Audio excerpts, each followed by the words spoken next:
Hello, good day everyone. Good day, ma'am. Today I will be discussing my topic from this subject in EL-115, a survey of English and American literature. By the way, I am Nergy Digit from Basic English 3A, your reporter for today. At this moment of time, I will be discussing to you the introduction of American literature. But before that, let us know first our learning objectives from this discussion. First, I will have to discuss the background of American literature. Second, explain the periods of American literature and its writers. Then third, or lastly, I will have to discuss the relevance of studying the periods of American literature.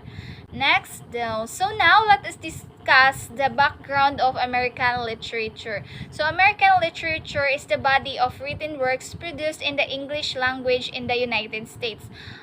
Did you know that American literature was shaped by the history of the country that produced it? So, for almost a century and a half, America was merely a group of colonies scattered along the eastern seaboard of the North American continent colonies, from which a few hardly souls tentatively ventured westward. After a successful rebellion against the motherland, America became the United States as a nation. And by the end of the 19th century, it had taken its place among the powers of the world. Then its fortunes so interrelated with those of other nations that inevitably it became involved in two world wars and following conflicts with the problems of Europe and East Asia. So meanwhile, the rise of science and industry as well as changes in ways of thinking and feeling wrought many modifications in people's life. Then all these factors in the development of the United States molded the literature of the country. Next slide. So the history of American literature stretches across more than 400 years. It can be divided into five majors, so each of which has unique characteristics, notable authors, and representative works. So here we go. So these fives are the following: the colonial and early national period from 17th century to 1830. The second is the romantic period from 1830 to 1870. The third, the realism and naturalism from 1870 to 1910.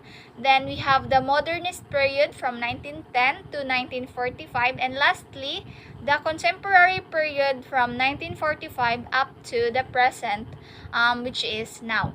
Okay, so now let us discuss the first period, which is the colonial and early national period from 17th century to 1830.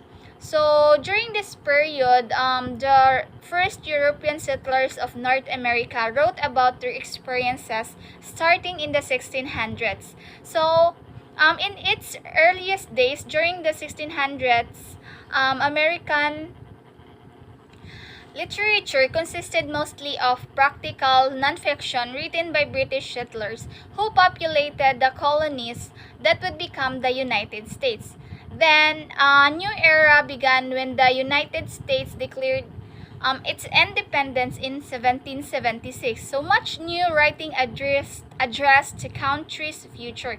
American poetry and fiction were largely modeled on what was being published overseas in Great Britain, and much of what American readers consumed also came from Great Britain. So by the first decades of the 19th century, a thoroughly American literature began to emerge. Short stories and novels published from 1800s and through the 1820s began to depict American society and explore the American landscape in an unprecedented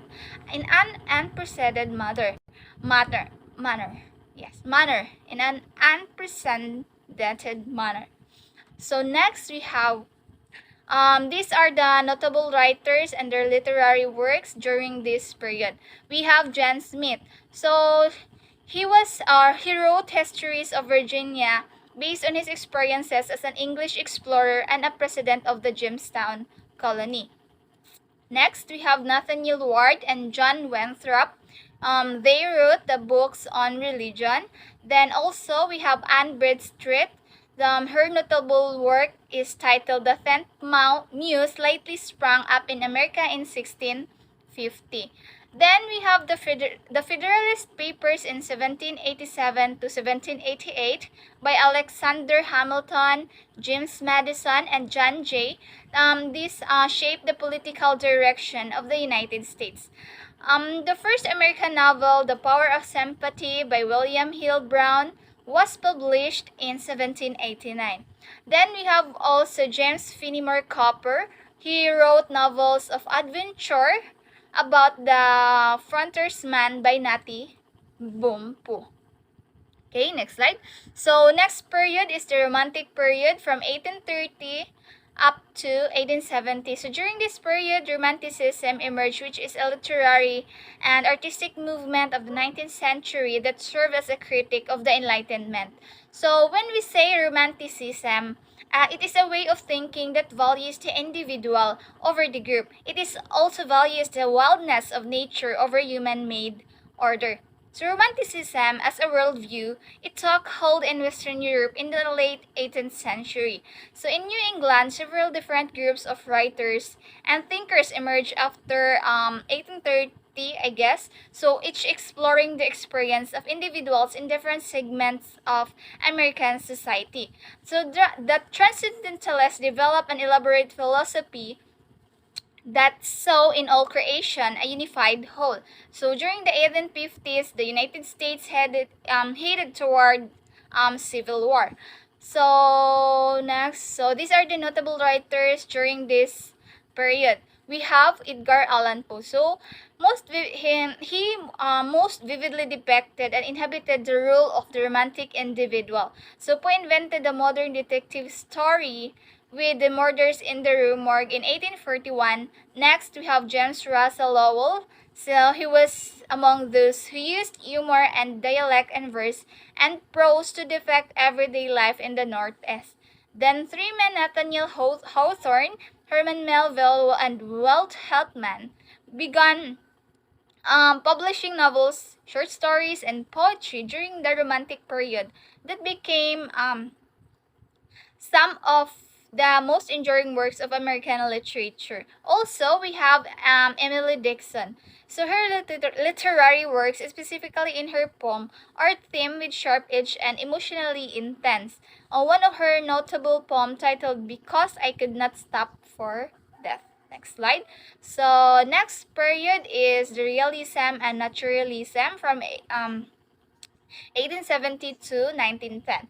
So during this period, when Americans discovered the harshness of frontier life of the Civil War, it shocked the nation. It shocked the nation for the early 50 years prior to these harsh events. Americans had looked at the world through the optimistic filters of romanticism and transcendentalism. And as a reaction to this dramatic change that occurred with the frontier and the Civil War, Americans began to prefer to write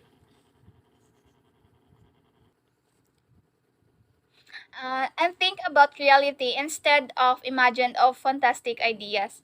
And so between 1870 and 1910, there were two main movements that took place in American literature. These are the realism and the naturalism. So when we say realism, it was a literary movement that focused on ordinary characters in ordinary or everyday life situations. So realist stories like that Stephen Crane were written simply and told stories of simple people.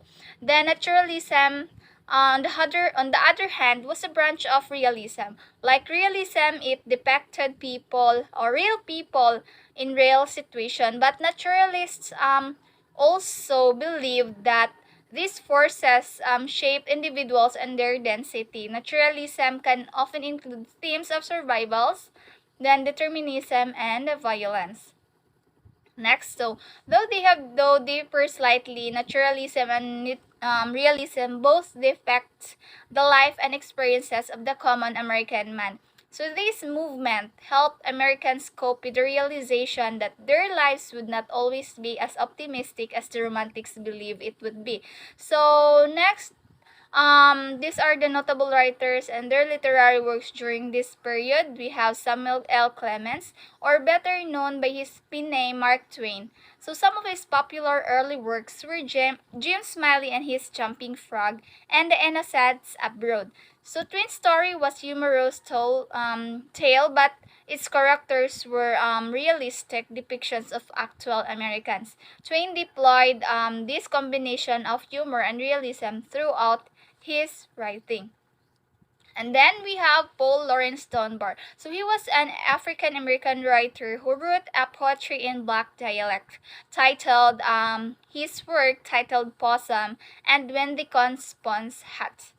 Then next slide please. So next period is the modernist period. So this period was from 1910 to 1945. So advances in science and technology in Western countries rapidly intensified at the start of the 20th century and brought about a sense of unprecedented progress. So the devastation of World War I and the Great Depression also caused widespread suffering in Europe and the United States. So these contradictory impulses can be found swirling within modernism, a movement in the arts defined first and foremost as a radical break from the past. Then, a sense of disillusionment and loss pervades much American modernist fiction. That scenes may be centered on specific individuals, or it may be directed towards American society or towards civilization in or generally. It may generate a nihilistic, destructive impulse, or it may express hope at the prospect of change. Then, at this period, the drama came to prominence for the first time in the United States in the early 20th century. Playwrights drew inspiration from European theater but created plays that were uniquely and enduringly American. Okay? Yes, next slide. So, these are the notable writers and their literary works during this period.